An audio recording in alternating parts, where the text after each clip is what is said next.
अस्सलामु अलैकुम वरहमतुल्लाहि वबरकातुहू। काबिल सद-एहतराम बुजुर्गों और अजीज नौजवान साथियों और घरों में बैठी हुई इज्जतमाब माओ, बहनों और बेटियों, जहां तक भी मुझ नाचीज की आवाज पहुंच रही है, मेरी आपसे एक अदबन दरखास्त है कि बराए मेहरबानी चंद लम्हों के लिए मेरी बात को बगौर समाअत फरमाइए। हो सके तो अपने टीवी सेट की आवाज कम कर दीजिए या बंद कर दीजिए और अपने मोबाइल फोन जो है तो साइलेंट मोड पर डालकर थोड़ी देर के लिए मेरी बात सुनिए। मैं चंद बातें आपसे करूंगा, उसको बहुत गौर से सुनिए। अल्हम्दुलिल्लाह रब्बिल आलमीन, अस्सलातु वस्सलाम अला रसूलिल करीम, औज़ु बिल्लाहि मिनश शैतानिर रजीम, बिस्मिल्लाहिर रहमानिर रहीम। अल्लाह ताला कुरान मजीद में सूरह आले इमरान में ये फरमा रहे हैं कि कुंतुम खैरा उम्मतिन उखरिजत लिन्नासी तामरूना बिल मारूफ व तनहौना अनिल मुनकर व तुमिनूना बिल्लाह, सदक़ल्लाहुल अज़ीम। क्या फरमाया अल्लाह ने कि तुम वो बेहतरीन उम्मत हो जो इंसानों के लिए निकाली गई है, जो भलाई का हुक्म देती है और बुराइयों से रोकती है और अल्लाह पर ईमान रखती है। यह किससे कहा गया है? उम्मत खैर से कहा गया है, मुसलमानों से कहा गया है। जो नबी करीम मोहम्मद मुस्तफ़ा सल्लल्लाहु अलैहि वसल्लम की उम्मत है, उससे कहा गया है कि तुम जमीन पर अब एक बेहतरीन गुरोह हो। तुम गुरोह यानी उम्मत, यानी एक ग्रुप हुआ, पूरी उम्मत से मुराद इसमें तमाम मुल्कों में रहने वाले मुसलमान भी शामिल है और भारत में रहने वाले मुसलमान भी शामिल है। दुनिया का हर वो इंसान जो अल्लाह को एक मानता है और मोहम्मद मुस्तफ़ा सल्लल्लाहु अलैहि वसल्लम को उसका आखिरी नबी मानता है और मरने के बाद दोबारा जिंदा होने पर उसको यकीन है, वो मुसलमान है और मोहम्मद सल्लल्लाहु अलैहि वसल्लम का उम्मती है। तो उनसे खिताब करके कहा गया है कि तुम बेहतरीन उम्मत हो। तो अब हमारे उस बेहतरीन उम्मत होने के जो तकाजे हैं, सबसे पहला तकाजा तो यह कह दिया गया है कि ये भलाई का हुक्म देते हैं। दूसरा तकाजा क्या है, सिफत क्या बताई गई है कि बुराइयों से रोकते हैं। जब आप भलाइयों का जायजा लेंगे तो भलाइयां बहुत सारी हो सकती। किसी को पानी पिलाना भी भलाई है, कहीं ब्लड डोनेशन में कैंप में ब्लड दे देना भी भलाई है, किसी को किसी बीमार की इयादत को चले जाना भी एक भलाई है। सबसे बड़ी भलाई क्या है? सबसे बड़ी भलाई दुनिया की है तौहीद। वो है कि अपने माबूद को, अपने रब को, अपने अल्लाह को एक मानना। यह दुनिया की सबसे बड़ी भलाई है। तो सबसे बड़ा जो हुक्म हमें देना है लोगों को, क्या देना है भलाई का?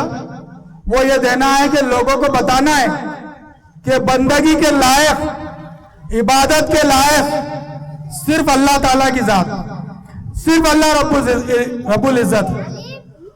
और बुराइयों से रोकने की जब बात आती है, दो सिफत बताई गई है ना, भलाई का हुक्म देते हैं और बुराइयों से रोकते हैं।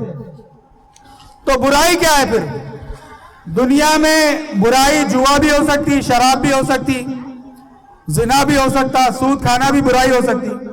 लेकिन सबसे बड़ी बुराई दुनिया में है वो है शिर्क। सबसे बड़ी बुराई यह है कि इंसान अपने बनाने वाले को भूलकर, अपने पैदा करने वाले को भूलकर उसकी बनाई हुई चीजों की परस्तिश करे, वो पत्थरों की परस्तिश करे, वो झाड़ों की और जानवरों की परस्तिश करे, उनकी पूजा करे, उनको रब माने अपना। यह सबसे बड़ी बुराई है। तो उम्मत खैर को क्या काम करना है दुनिया में? दो, भलाई का हुक्म देना है और बुराइयों से रोकना है।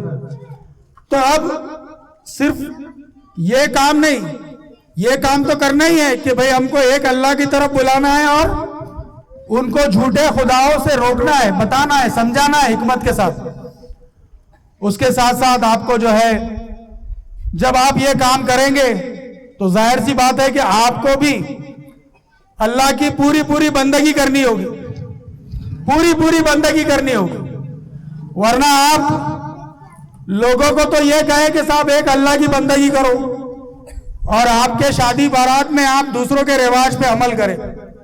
जिस तरह दूसरों के पास शादी के मौके पर तेज आवाज में डीजे बजाया जाता है, तो आप ये तो कहे कि साहब एक अल्लाह को मानो और आप अपनी शादी में जो है तो दूसरों की नकल करो और उसकी नकल में जो है तो डीजे बजाओ, डीजे बजाओ। तो ये सबसे बड़ी बुराई से रोकना यह है कि हम अपने आप को उन बुराइयों से रोकें, अपने आप को उन बुराइयों से रोकें। हमारे घर की जो शादी है वो इस्लामी उसूलों के मुताबिक हो, सादगी से हो। हम लड़की के घर वालों से जहेज न ले, हम जोड़े घोड़े की रकम न ले, हम लड़की के वालिद पर खाने का बोझ न डाले। ये है अल्लाह की बंदगी। जब हम भलाई का हुक्म देंगे तो सबसे पहले हमको अपने ऊपर अमल करना पड़ेगा। फिर भलाई क्या है? एक भलाई यह है कि हमको 5 वक्त की नमाजों का हुक्म दिया गया, तो हमारी जिम्मेदारी है कि हम 5 वक्त नमाजों के पाबंद बने। ये जो नमाज है इसके बारे में मस्जिद में लिखा होता है, देखिए, इन्ना सलाता तन्हा अनिल फाहिशा वल मुनकर के, बेशक नमाज बुराइयों और बेहयाइयों से रोकती है। अगर आप नमाज पढ़ रहे हैं उसके बावजूद आप सूदी कारोबार में मुलविस है, तो इसका मतलब यह है कि आपकी नमाज का आप पे वो असर नहीं हो रहा है जिसके लिए अल्लाह ने नमाज फर्ज की।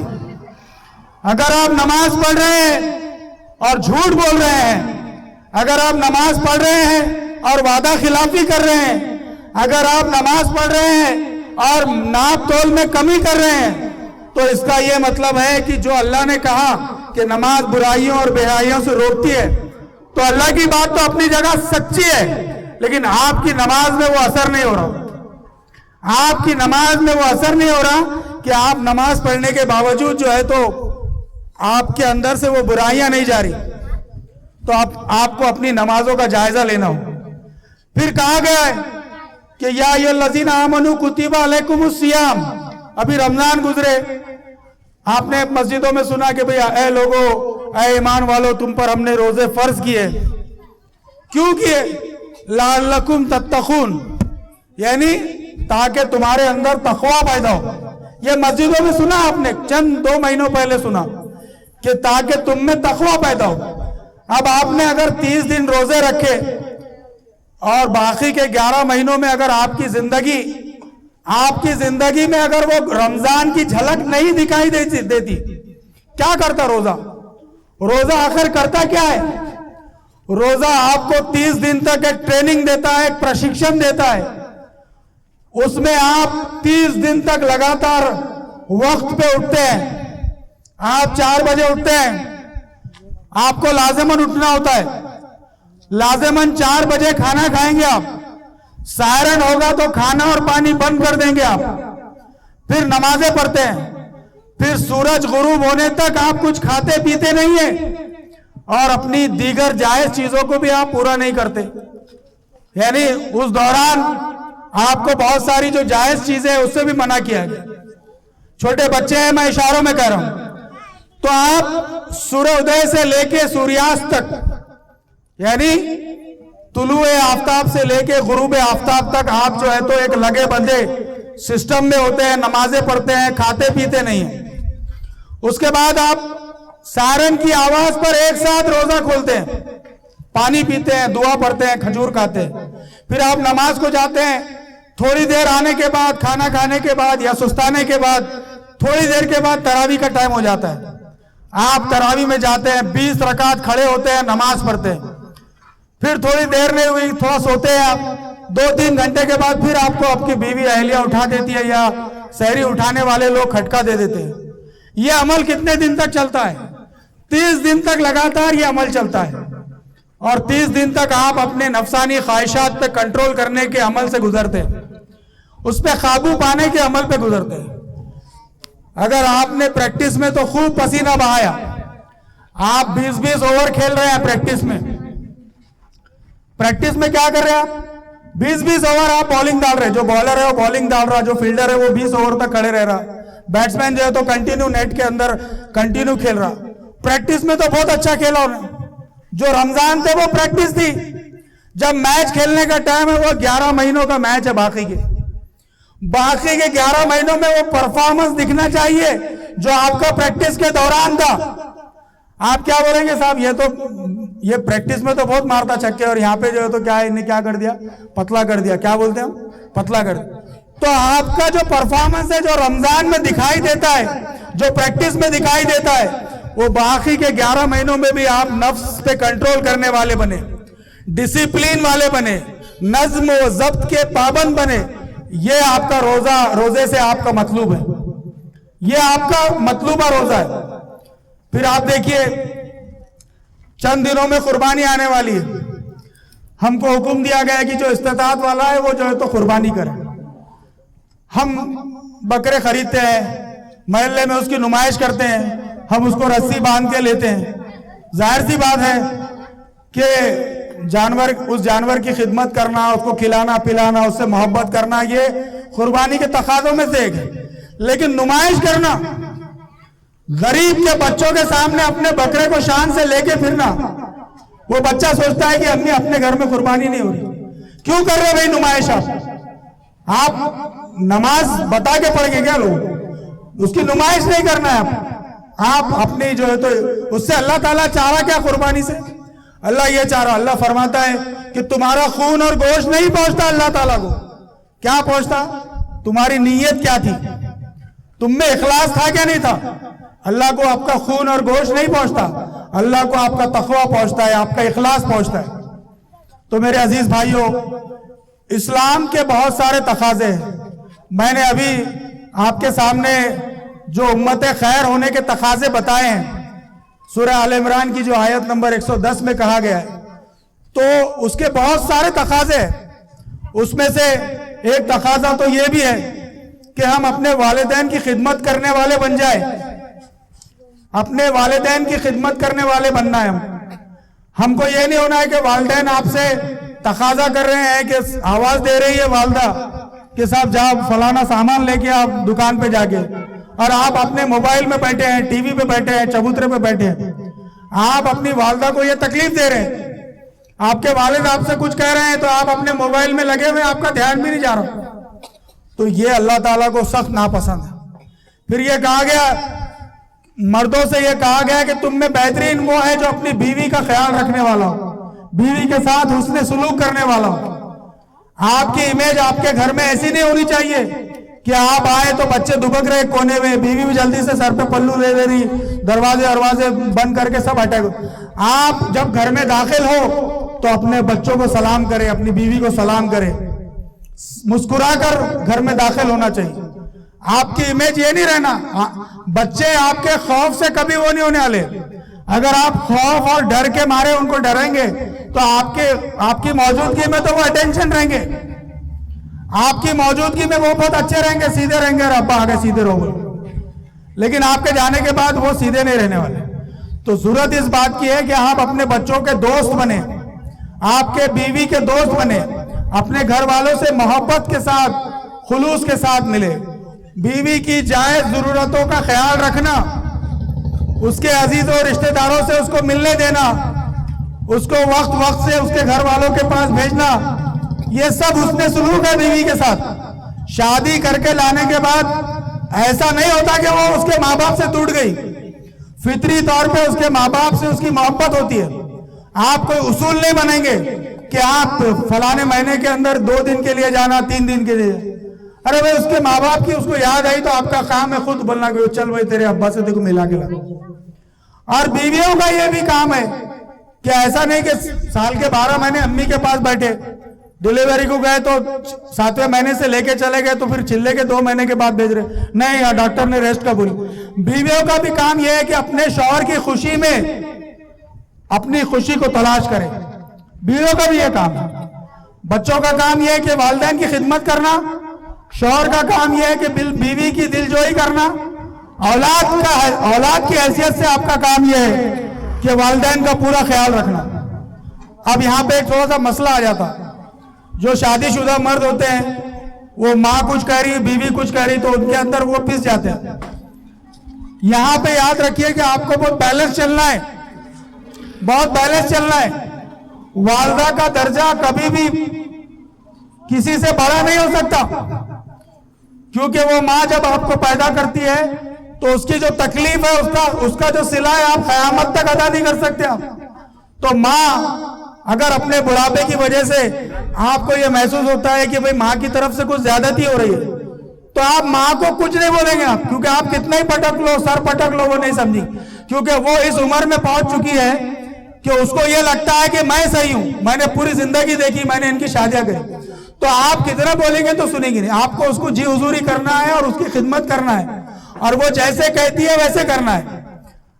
अब आप कहेंगे कि साहब फिर तो बीवी टेंशन में आ जाएंगी, तो आपकी बीवी से अंडरस्टैंडिंग, अगर आपकी मोहब्बत इतनी है बीवी से, तो इंशाअल्लाह ताला आपकी बीवी भी आपके प्रॉब्लम को समझेगी और उस वालदा को एडजस्ट करने में आपकी बीवी भी अपना ताउन करेगी, आपकी बीवी भी अपना ताउन। ऐसा नहीं होना कि आप घर में से आए, बहन ने आपके कान भर दी, बीवी ने आपके कान भर दिए, तो जिसने कच्चे कान के है कि आपने फैसला कर लिया कि हाँ उसने बोली चुंगी ऐसा, या करी चुंगी मेरी माँ के साथ ऐसा, या बहन ने बोली तो सही हूं। ऐसा नहीं है, आपको अपना अकल लगानी है, दिमाग लगाना है, एक एक की फितरत का जायजा लेना है, और सुनी सुनाई किसी बात पे आपको इमीडिएट कोई अमल नहीं करना है। पूरी चीज को समझना, समझाना, उसके बाद चीजों के फैसले करना, और उसके बाद भी दोनों फरीकैन को यह ना लगे कि मेरे साथ नाइंसाफी हुई। जब आप माँ के ताल्लुक से ये करेंगे तो जाहिर सी बात है कि बीवी को फिर आपको एक्स्ट्रा हैंड देना पड़ेगा, तो आप उसको कुछ तोहफा लेके चले जाइए। अब जाहिर सी बात है अगर माँ गलत है, आपने बोल दिया कि नहीं अम्मी सही है, तो आपको उसके बाद बीवी को एडजस्ट करना पड़ेगा, कुछ उसको खाने पीने की चीज लेके जाइए, तोहफा लेके जाइए, तो वो अंडरस्टैंडिंग का लेवल आपका बढ़ेगा। मैं माशरती चीजों में ज्यादा घुस गया, चूंकि आजकल ये मसाइल बहुत ज्यादा हो रहे हैं। मैं असल में हम यहाँ पर नौजवानों के ताल्लुक से आए, नौजवान नस्ल हमारी जो है, तो आज फ्री फायर और पबजी के अंदर घंटों जो है वो जाया कर दे रही है। सोशल मीडिया पे, इंस्टाग्राम पे, टिकटॉक पे, ये सब चीजें जो है तो आम हो गई। हमारे नौजवान जो है अपनी मर्दानगी को छोड़कर बालों को रंग रहे हैं, रंग बिरंगे घोड़ों और बकरों की तरह बालों को रंग रहे हैं, जनाना सूरतें अख्तियार कर रहे हैं, जनाना लिबास पहन रहे हैं फैशन के नाम पर। आपकी जो शनाख्त है वो एक कुव्वत वाले बहादुर मुस्लिम नौजवान की शनाख्त होनी चाहिए।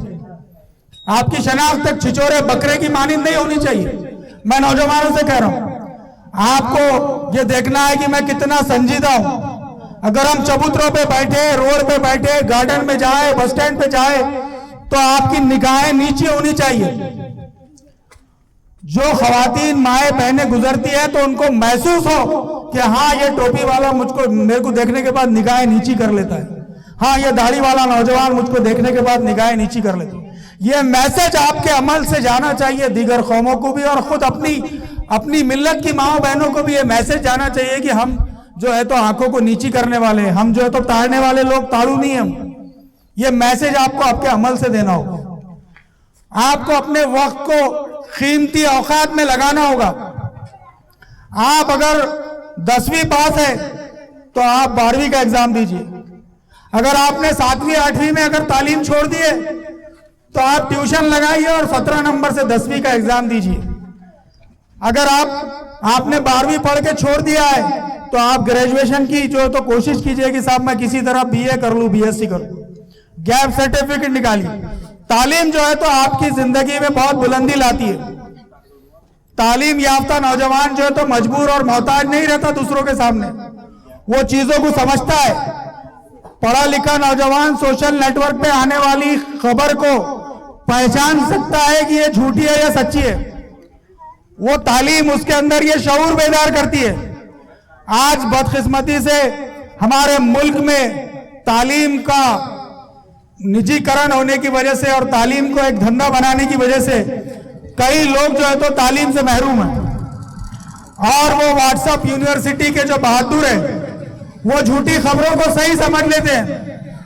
आपको बदनाम करने के लिए आईटी सेल अलग अलग किस्म के वीडियो बनाती है, दूसरे मुल्कों का कोई सीन लाकर उसके ऊपर कैप्शन डाल देती है कि फलाने जगह पे ये ऐसा करे, फलानी कम्युनिटी ने ऐसा करी, और आपको बदनाम किया जाता है।